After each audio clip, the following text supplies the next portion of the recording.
بسم الله الرحمن الرحيم.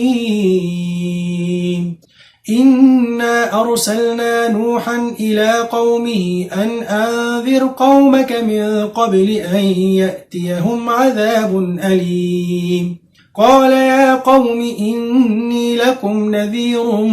مبين أن اعبدوا الله واتقوه وأطيعون يغفر لكم من ذنوبكم ويؤخركم إلى أجل مسمى إن أجل الله إذا جاء لا يؤخر لو كنتم تعلمون. قال رب إني دعوت قومي ليلا ونهارا فلم يزدهم دعائي إلا فرارا وإني كلما دعوتهم لتغفر لهم جعلوا أصابعهم في آذانهم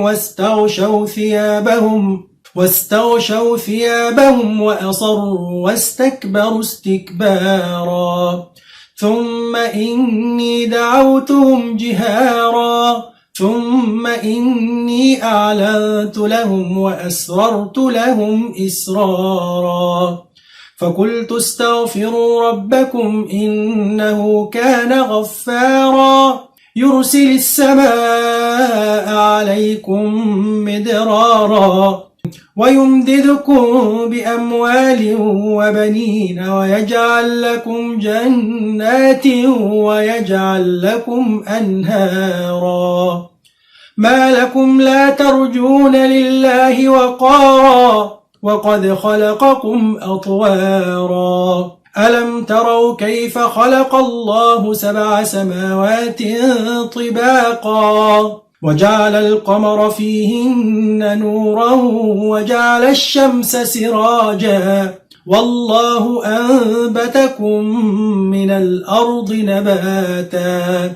ثم يعيدكم فيها ويخرجكم إخراجا والله جعل لكم الأرض بساطا لتسلكوا منها سبلا فجاجا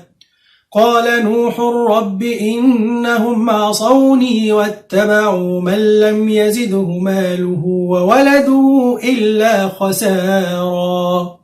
ومكروا مكرا كبارا وقالوا لا تذرن آلهتكم ولا تذرن ودا ولا سواعا ولا يغوث ويعوق ونسرا وقد أضلوا كثيرا ولا تزد الظالمين إلا ضلالا مما خطيئاتهم أغرقوا فأدخلوا نارا فلم يجدوا لهم من دون الله أنصارا وقال نوح رب لا تذر على الأرض من الكافرين ديارا إنك إن تذرهم يضلوا عبادك ولا يلدوا إلا فاجرا كفارا رب اغفر لي ولوالدي ولمن دخل بيتي مؤمنا وللمؤمنين والمؤمنات ولا تزد الظالمين إلا تبارا.